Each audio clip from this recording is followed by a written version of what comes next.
Российско-славянский бизнес-форум открылся в Нижнем Новгороде. Представители отечественных предприятий и компаний Европейской Республики обсуждают перспективы совместного делового сотрудничества. Затронуты разные сферы – развитие жилищно-коммунального хозяйства, водные ресурсы, утилизация твердобытовых отходов и партнерство в области дорожного хозяйства.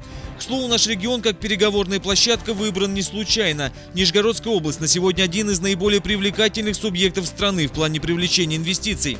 Создание благоприятного инвестиционного поля – это очень важно.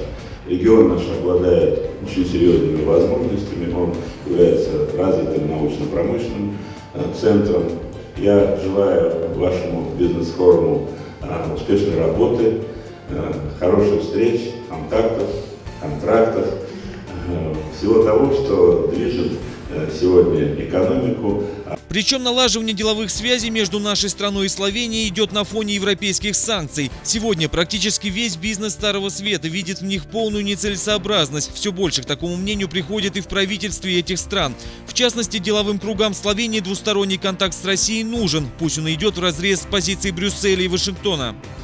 Сегодняшнее мероприятие даст нам уже позитивнее даст нам не только возможность обсудить эти вопросы, но и реализовать их, и таким образом укрепить сотрудничество между Словенией, между Россией и между Нижегородской областью. Ну, знаете, санкции или кризис, но все равно, как можно называться именем, всегда дает какие-то другие шансы. И то есть для словенских и для российских предприятий кто-то умеет сделать, будет найти дорогу до хорошего сотрудничества. Я то 100% уверен.